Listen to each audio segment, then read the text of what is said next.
देखिए, प्रायिकता तो वैसे आप कक्षा 8 से पढ़ना शुरू करते हैं, लेकिन कक्षा 10, 11 और 12 तीनों के लिए प्रायिकता बहुत ही इम्पोर्टेंट एक चैप्टर है।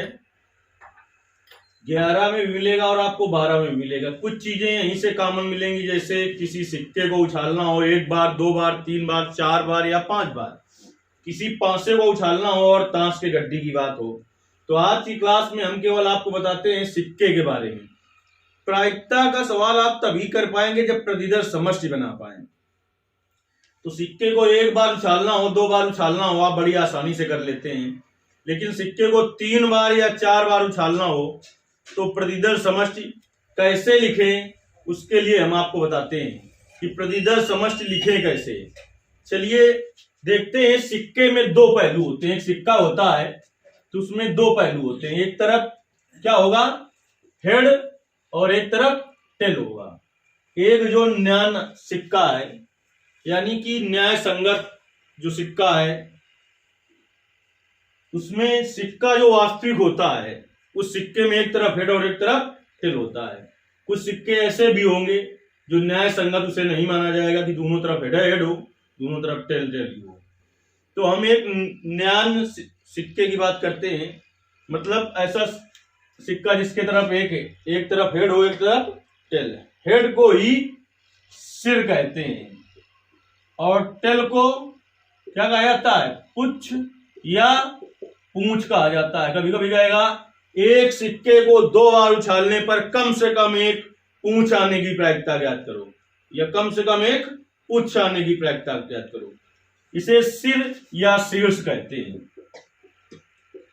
तो सबसे पहले प्रतिदर्श समष्टि लिखना आना चाहिए, तभी आप कर पाएंगे। प्रतिदर्श समष्टि में क्या होता है, घटना से संबंधित जितने भी संभावित मान होते हैं उन्हें समुच्चय के रूप में लिखना ही प्रतिदर्श समष्टि होता है। समुच्चय को हमेशा मंझले कोष्ठ में लिखा जाता है, यानी प्रतिदर्श समष्टि के जितने अवयव लिखेंगे वो आप हमेशा मंझले कोष्ठ में ही लिखेंगे। सब कुछ सही है, केवल आपने मंझले कोष्ठ में नहीं लिखा तो वो भी गलत है। नहीं आ रहा है क्या? तो एक सिक्के को उछालने पर प्रतिदर्श समष्टि, उछालने पर प्रतिदर्श समष्टि। अब हम तुम्हें बताएं सिक्के में प्रतिदर्श समष्टि कैसे जानोगे। प्रतिदर्श समष्टि में कितने अवयव होंगे, एक सिक्के में कितने पहलू, 2। तो इसके लिए याद रखो सूत्र 2 की पावर n। एक बार उछाला जाए तो n का मान 1 रख दो, तो एक बार उछालने पर कितने पहलू होंगे, 2। और 2 बार उछाला जाए तो n की जगह 2 रख दो, कितने पहलू होंगे, 4। प्रतिदर्श समष्टि में 4 अवयव होंगे। 3 बार उछाला जाए तो n का मान 3 रखो, 2 दूनी 4 दूनी 8, 6 9। 4 बार उछाला जाए तो 2 की पावर 4, कितने अवयव होंगे, 16। तो फिलहाल इंटर तक में सिक्के को 4 बार उछाला गया है, तो 4 बार तक उछालने में हाई स्कूल में ऐसा प्रश्न आ सकता है, प्रायिकता करना है, कह सकता है एक सिक्के को 4 बार उछालने का प्रतिदर्श समष्टि लिखिए। एक सिक्के को 4 बार उछालने का प्रतिदर्श समष्टि लिखिए। तो पहले 1 बार उछालेंगे तो प्रतिदर्श समष्टि में क्या हो सकता है, संभावित मान हेड आ सकता है या टेल आ सकता है। अब 2 सिक्कों को एक साथ उछालने पर कहें, चाहे कह दे एक सिक्के को 2 बार उछालने पर, 2 सिक्कों को एक साथ उछालने पर प्रतिदर्श समष्टि कैसे लिखेंगे। प्रतिदर्श समष्टि कितनी बार उछाला गया है, 2 बार। तो हो सकता है इसको भी आप लिख लोगे आसानी से, हो सकता है दोनों बार क्या आ जाए, हेड आ जाए। पहली बार उछालने पर हेड आए, दोबारा क्या आ जाए, टेल। हो सकता है पहली बार उछालने पर टेल आए, दोबारा क्या आए, हेड। हो सकता है दोनों ही बार टेल और टेल आ जाए। कितने हो गए, 2 बार उछालने पर। 2 सिक्कों को एक साथ उछालने पर आए या एक सिक्के को 2 बार उछालने पर आए तो ऐसे ही लिखेंगे। लेकिन एक ही प्रश्न में अगर ऐसा हो कि 2 सिक्कों को एक साथ उछाला गया है और लिखा हो एक सिक्के को 2 बार उछाला गया, एक ही प्रश्न में हो, तो फिर भिन्नता से लिख देते हैं। कैसे, यच कामा यच, यच कामा टी, और टी कामा यच, और टी कामा टी। अब हम किसी क्वेश्चन में न बताएं, आप सोच रहे हो कि 2 सिक्कों को एक साथ उछाला जाए तो प्रतिदर्श समष्टि ये होगा, और एक सिक्के को 2 बार उछालने पर प्रतिदर्श समष्टि क्या होगा? अगर केवल एक ही चीज है, एक जो सवाल आप हल कर रहे हो कि चाहे का 2 सिक्कों को एक साथ उछाला गया है, चाहे का एक सिक्के को 2 बार उछाला गया है, तो आप यही लिख दोगे तो सही है। लेकिन एक ही सवाल में दोनों चीजें हो, क्या 2 सिक्कों को एक साथ उछाला गया और एक सिक्के को 2 बार उछाला गया, तो इस तरीके से अलग अलग करके लिख देते हैं। लेकिन ये पूरी घटना क्या है? एक, ये भी एक है और ये भी एक है, तो कितनी हुई कुल घटनाएं? कुल घटनाएं 4 ही हुई इसमें भी। जब एक ही सवाल में आ जाए दोनों बातें, एक सिक्के को 2 बार और 2 सिक्कों को एक साथ, तब भिन्न भिन्न तरह से आपको लिखना चाहिए। अब हम बात करते हैं एक सिक्के को 3 बार उछालने पर। ऐसी ही बात उसमें हो जाएगी कि एक सिक्के को 3 बार उछालने पर या 3 सिक्कों को एक साथ उछालने पर। तो अगर एक ही सवाल में आ जाए तो भिन्न भिन्न रूप से लिखो, और सवाल में एक ही बात हो, एक सिक्के को 3 बार उछाला गया हो या 3 सिक्के एक साथ उछाले गए हो, तो इसे लिख देंगे। कितने अवयव होंगे बताओ? लिख दिया है पहले 2 की पावर n, 3 बार उछालना है, अब 8 अवयव होंगे। तो देखिए 8 अवयव लिखे कैसे जाएंगे, यहां से दिक्कत आनी शुरू होगी तुम्हें। एक सिक्के को 3 बार उछालने पर, 3 बार उछालने पर प्रतिदर्श समष्टि, 3 बार उछालेंगे। अच्छा, प्रतिदर्श समष्टि कैसे लिखेंगे? 3 बार उछालेंगे तो प्रतिदर्श समष्टि में कितने अवयव होंगे? 8। तो देखिए 3 बार उछालना है, 1, 2 और 3। तो 3 बार उछालने पर 8 अवयव होंगे। 8 का आधा क्या होता है? 4। तो पहली बार में 4 हेड लिखिए और 4 टेल लिखिए। अब 4 का आधा क्या होगा? 2। तो दोबारा में 2 हेड 2 टेल, 2 हेड 2 टेल। 8 का आधा 4 था, 4 का आधा 2, 2 का आधा 1, 1 head 1 tail, 1 head 1 tail, 1 head 1 tail, 1 head 1 tail. तो ये पूरी एक घटना हो गई। दूसरी घटना ये हो गई, तीसरी ये हो गई, चौथी ये हो गई, 5वीं ये हो गई, 6वीं ये हो गई, 7वीं ये हो गई, 8वीं ये हो गई। तो अब लिख देंगे तुरंत क्या? यच यच यच का तीनों बार क्या आ जाए? हेड हेड आ जाए, या पहली 2 बार क्या है? हेड, फिर टेल आ जाए। यहां से देख के बोलो। फिर यह क्या हो सकता है? हेड आए, टेल आए, हेड आए, या फिर क्या हो सकता है?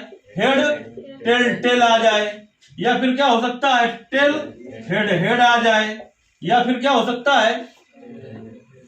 टेल हेड टेल आ जाए, या टेल टेल आए फिर हेड आ जाए। का तीनों बार क्या आ जाए? टेल। इतनी घटनाएं पॉसिबल है, संभव है। एक सिक्के को 3 बार उछालने पर या 3 सिक्कों को एक साथ उछालने पर। एक का सवाल में दोनों चीज आ जाए तो एक ऐसे लिख दें, दूसरे को कैसे लिखो? छोटे कोष्ठ में यच कामा यच कामा यच, कामा लगा के इसको छोटे कोष्ठ में यच कामा टी। लेकिन एक ही चीज हो तो कैसे भी लिख सकते हैं। अब बात आई 4 बार उछालने पर क्या होगा? तो 4 बार उछालने पर कितने अवयव होंगे? 16। तो ऊपर से साफ करते हैं थोड़ा। 4 बार उछालने पर अवयव कितने होंगे? सबसे पहले ये हमें पता चल गया। कैसे? 2 की पावर n से। n का मान रख दिया 4, 2 की पावर 4, 16 आ गया। ठीक। अब यहां पर देखिए 4 बार उछाला गया है, यहां आ रहा है 1 बार, 2 बार, 3 बार और 4 बार उछाला गया है। तो 16 का आधा क्या होगा बताओ? 8। तो पहली बार में 8 हेड, 1, 2, 3, 4, 5, 6, 7, 8। 8 हेड और 8 टेल। 1 गिन लो फिर से, 1, 2, 3, 4, 5, 6, 7, 8। 1, 2, 3, 4, 5, 6, 7, 8। 5 बार लिखते हैं तब पहली बार, नहीं तो फिर मिलाने में दिक्कत होगी। दूसरी बार, तीसरी बार और चौथी बार। तो 16 का आधा 8, अब 8 का आधा 4। तो दूसरी बार में क्या हेड? 4 हेड और 4 टेल। 4 हेड और 4 टेल। 16 का आधा 8, 8 का आधा 4, 4 का आधा 2 head 2 tail, 2 head 2 tail, 2 head 2 tail, 2 head 2 tail चौथी बार में। अब देखिए 16 का आधा 8, 8 का आधा 4, 4 का आधा 2, 2 का आधा 1, 1 head 1 tail, 1 head 1 tail, 1 head 1 tail, 1 head 1 tail, 1 head 1 tail, 1 head 1 tail, 1 head 1 tail, 1 head और 1 टेल। जब तुम्हें ये बात पता चल गई है तो हमें समझाने में देर लगी है, आप 2 मिनट में लिख लोगे आराम से। लेकिन ये बात हम ना बताते और एक सिक्के को 4 बार उछालने का प्रतिशत समझ सिखाए थे, आप 8-10 मिनट में लिखोगे और वो भी गारंटी नहीं कि सही हो ही जाए। तो एक सिक्के को 4 बार उछालने पर लिख देते हैं यहां पर, एक सिक्के को 4 बार उछालने का प्रतिदर्श समष्टि यस बराबर, देखिए बोलिए पहले क्या है, पहला एक हो गया ये घटना, एक ये दूसरी हो जाएगी एच एच एच एच, फिर कई बार एच 3 एच, फिर टी, फिर 2 एच टी, फिर एच, देखते रहना। फिर क्या होगा 2 एच 2 टी, फिर 1 एच, फिर टी, फिर 2 एच, हो गया ना, 1 एच टी 2 एच, कौन वाली घटना हो गई ये। अब एच एच टी, ये वाली एच टी एच टी, अब इसके बाद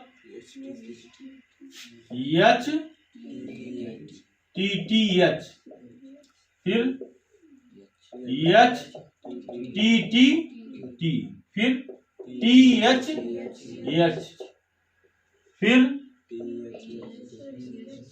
टी एच, इसके बाद टी एच फिर इसके बाद टी एच टी, फिर टी टी एच एच, फिर टी टी एच टी, फिर टी टी टी एच, फिर टी टी टी। अब एक बार गिन लेते हैं कि कुछ छूटा तो नहीं है, 16 होना चाहिए। 1 2 3 4 5 6 7 8 9 10 11 12 13 14 15 16। तो इसी तरीके से तो जब हम एक पांसे को उछालेंगे, अगली क्लास में आपको बताया जाएगा एक पांसे को उछालने पर, तो एक बार उछालने पर तो 6 अवयव होते हैं, 2 बार 36 और 3 बार उछाल दे तो 216 अवयव होते हैं। अगर आपसे कहे कोई 216 अवयव लिखना है तो आप कैसे लिखेंगे, वो चीज बताई जाएगी। क्योंकि इंटर तक में पांसे को तो उछाला गया है 4 बार तक, लेकिन 3 बार तक उछालने का तो आना ही चाहिए वो। और फिर अगली क्लास में आपको ताश की गड्डी के बारे में बताया जाएगा, क्योंकि प्रायिकता बहुत ही इंपॉर्टेंट टॉपिक है कक्षा 10, 11 और 12 तीनों के लिए।